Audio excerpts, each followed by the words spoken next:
Hello to everyone, welcome to our YouTube channel PCS free. तो आज एक सबसे बड़ी ब्रेकिंग न्यूज़ जो उत्तर प्रदेश में यूपी दरोगा जिसको सब इंस्पेक्टर कहते हैं उसकी वैकेंसी आई है। इस पे हम सारा चर्चा करते हैं, सारा जानकारी लेते हैं कि क्या उसका एलिजिबिलिटी है, टोटल सीट कितना है, फॉर्म कब से कब अप्लाई होगा और फिजिकल स्टैंडर्ड क्या है। उसके बाद सारा जानकारी जो है इसमें देखते हैं। ठीक है, कौन सा लेवल का है, सैलरी क्या रहेगा, टोटल जानकारी जो है ये पीडीएफ है, इसके माध्यम से देखने का प्रयास करेंगे। ठीक है, तो चलिए, ये जो है उत्तर प्रदेश। ठीक है, तो ये कहाँ से आई है? उत्तर प्रदेश से आई है। उत्तर प्रदेश पुलिस प्रोन्नति बोर्ड यूपी गवर्नमेंट का है। कब आया है? 12 अगस्त को इसका नोटिफिकेशन आया है। अब इसमें जो है मेल फीमेल दोनों के लिए है और इसका ग्रेड पे है, मतलब सैलरी 9300 से 34,800, जो ग्रेड पे है 4200, मतलब 4200 क्या हुआ, लेवल 6 हुआ। ठीक है, तो इसका ग्रॉस कितना बन जाएगा? लगभग 60 से 65,000 इन हैंड सैलरी रहेगा। उसके बाद जो है टोटल सीट देखते हैं कितना है। 4280, जिसमें अनारक्षित मतलब अनरिजर्व का है 1750, ईडब्ल्यूएस का 422, अन्य पिछड़ा वर्ग जिसको ओबीसी बोलते हैं 1143, एससी का है 890, अनुसूचित जनजाति का 82। टोटल मिला के 4282 वैकेंसी आई है। तो काफ़ी वैकेंसी होती है इतना। उसके बाद सारा जानकारी हम लोग इकट्ठा करेंगे। ये फॉर्म कब से कब तक अप्लाई होगा? तो इसका फॉर्म जो है 12/8 से 11/9 तक फॉर्म फिल होगा। इसमें मतलब ये पैसा जमा करने का, मतलब पैसा कटवाने का 12/8 से 11/9 सेम है। और फाइनली जो है 1 दिन के बाद है, सबमिट करने का 1-2 दिन ज़्यादा दिया है, मतलब 13/9 तक दिया है। इसके लिए आपको कैसे फॉर्म फिल करना है? OTR पे रजिस्ट्रेशन करना है, तो साइट पे जाके OTR करना होता है। उसके बाद जो है लिखित परीक्षा में ये सब दिया हुआ है कि लिखित परीक्षा में प्राप्त अंकों की श्रेष्ठता एवं उनके आवेदन पत्र में अंकित वरीयता क्रम मेरिट ऑर्डर के आधार पर किया जाएगा। तो जो आपका रैंक आएगा उसी पे किया जाएगा। उसके बाद हाँ, अब एप्लीकेशन फ़ी जनरल और OBC का 500 रुपये और SC ST का 400 रुपये फॉर्म फ़ी है। अब इसमें नेशनलिटी इंडिया का होना चाहिए, तिब्बती, ये सारा चीज़ है, इसको देख लीजिए। उसके बाद हाँ, एलिजिबिलिटी क्राइटेरिया, एनी ग्रेजुएट, यहाँ लिखा हुआ है भारत में विधि मतलब लॉ द्वारा स्थापित किसी यूनिवर्सिटी से स्नातक उपाधि या सरकार द्वारा मान्यता प्राप्त उसके समकक्ष कोई भी अर्हता है। ठीक है, मतलब ग्रेजुएशन चाहिए, एनी स्ट्रीम। उसके बाद अपियरिंग वाले छात्र पात्र नहीं होंगे, यहाँ क्लियर मेंशन है, अपियरिंग के छात्र पात्र नहीं होंगे।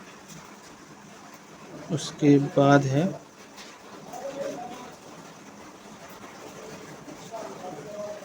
हाँ, एज यहाँ दिया हुआ है, एज क्या होगा? 21 से 28 और जनरल, जो कि 2/7/1997 से पूर्व और 1/7/2004 के बाद नहीं होना चाहिए। जनरल का है, पुरुष महिला दोनों के लिए। और कैटेगरी वाइज उसमें जो है अगर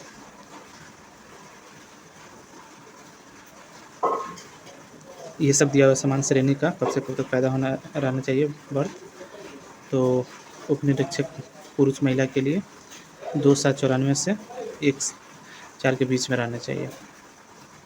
अब पटालून कमांडर इस दूसरा ये है, इसके लिए इसका ये रहना चाहिए। अनुसूचित जनजाति का 5 वर्ष प्लस 3 वर्ष अधिकतम छूना। ठीक है, 3 वर्ष का वो छूट मिलेगा, इसमें भी 3 वर्ष का छूट मिलेगा, ये सारा चीज़। उसके बाद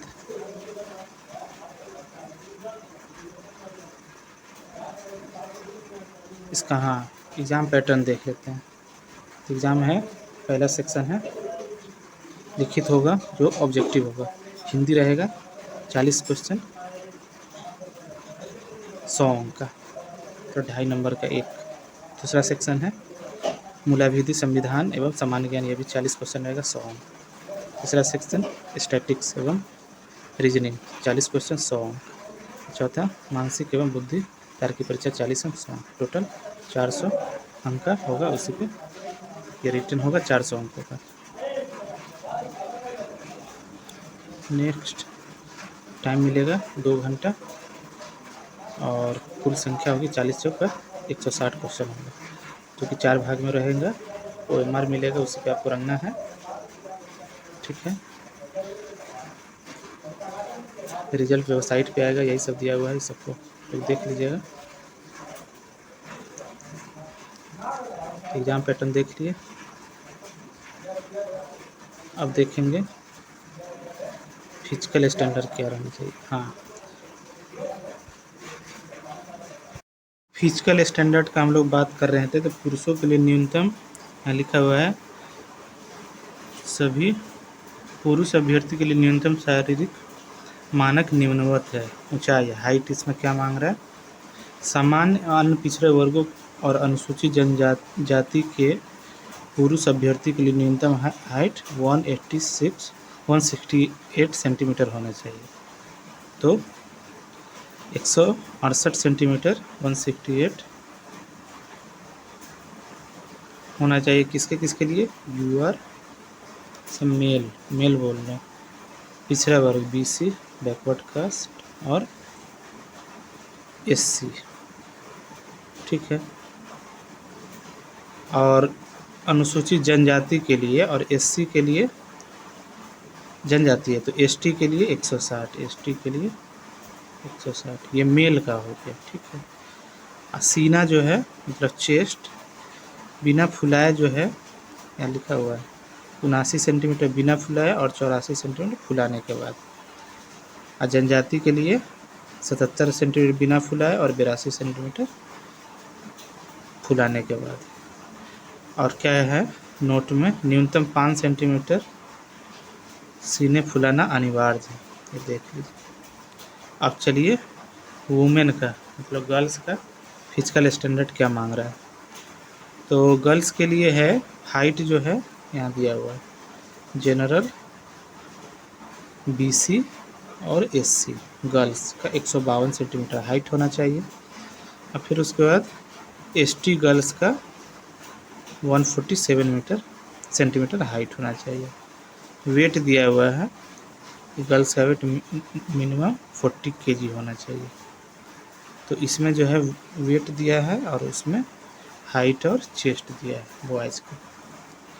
तो ये हो गया फिजिकल स्टैंडर्ड हो गया। अब ये सब, हाँ अब रनिंग इसमें होगा, रनिंग तो होगा। तो रनिंग के लिए बोल रहा है कि कितना अभ्यर्थी पुरुष अभ्यर्थी 4.8 किलोमीटर की दौड़ 28 मिनट में पूरी करनी आवश्यक होगी। महिला को कितना करना है दौड़, 2.4 किलोमीटर 1600 मिनट में करना है। ठीक है, जो विधित समय पे नहीं होंगे तो वे अभ्यर्थी डिस्क्वालीफाइड हो जाएंगे। ठीक है, यही चीज़ दिया हुआ है। उसके बाद जो है यहाँ दिया हुआ है कि शारीरिक दक्षता परीक्षण की विस्तृत प्रक्रिया बोर्ड द्वारा अवधारित की जाएगी और इसे यथासंभव बोर्ड की वेबसाइट पर प्रदर्शित किया जाएगा। ठीक है,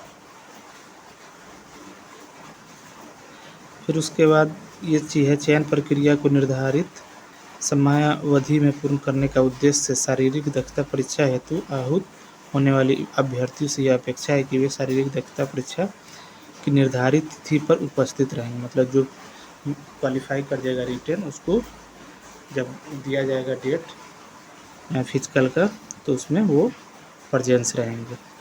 यही चीज़ लिखा हुआ है। जो नहीं प्रेजेंस रहेंगे वो डिस्क्वालीफाइड हो जाएंगे। सब बात ऐसे किया गया है।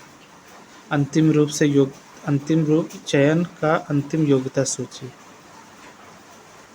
दिया हुआ है कि बोर्ड द्वारा कोई प्रतीक्षा सूची मतलब वेटिंग लिस्ट नहीं जारी होगा इसमें। फिर यहाँ पे पहला है शारीरिक दक्षता परीक्षा में सफल पाएगा अभ्यर्थियों में से बोर्ड लिखित परीक्षा में प्राप्त अंकों के आधार पर आरक्षण नीति के दृष्टिगत बोर्ड रिक्तियों की सापेक्ष प्रत्येक श्रेणी के अभ्यर्थी की श्रेष्ठता के क्रम में के अनुसार सूची तैयार करेगा। ठीक है, वही सब बात जो है। उसके बाद यह दिया हुआ है कि जब 2 स्टूडेंट का सेम मार्क्स हो जाएगा तो श्रेष्ठता जिसका एज ज़्यादा होगा उसके आधार पर किया जाएगा। यही सब है। पहला है कि यदि 2 या 2 से अधिक अभ्यर्थी समान अंक ऐसे वरीयता क्रम जो अधिमान अर्हता निम्नलिखित यदि कोई रखते हैं तो एक बार अधिमानी अर्हता रहने वाले। यही सब है। यहाँ दिया हुआ है कि आयु जिसका होगा उसी का वरीयता दिया जाएगा। उसके बाद चलिए मेन चीज़ हम लोग देखते हैं। हाँ, जाति प्रमाण पत्र, लंबवत वर्टिकल आरक्षण, रिजर्वेशन कैसे मिलेगा तो कहाँ कहाँ से बनवा के देना है। एससी को जो है, एससी के लिए 21% है, 5 वर्ष की छूट मिलेगा। जाति प्रमाण जिलाधिकारी लेवल का या एसडीओ लेवल का बनवा के देना है।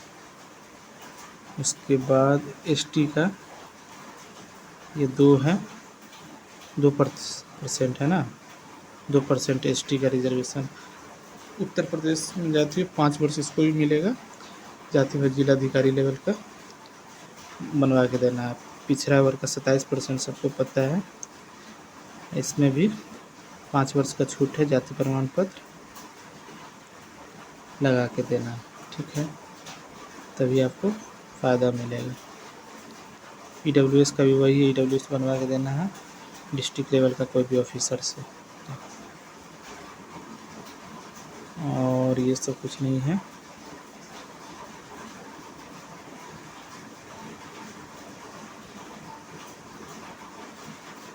ये फ्रीडम फाइटर का है, भूतपूर्व का है, काफ़ी लंबा 36 पेज का है ये। उसके बाद ये सब कैसे फॉर्म भरना है तो आप लोग अपने देख लेंगे। फ़ोटो वोटो रहना चाहिए, लिखित परिचय, हस्ताक्षर अक्षर से रहना चाहिए, हस्ताक्षर का 50 रुपये। ये सारा मतलब फॉर्म भरते वक्त आप लोग अच्छे से देख के, वो खुद आ जाता है साइड में कितना इतना का लगा के केबी में।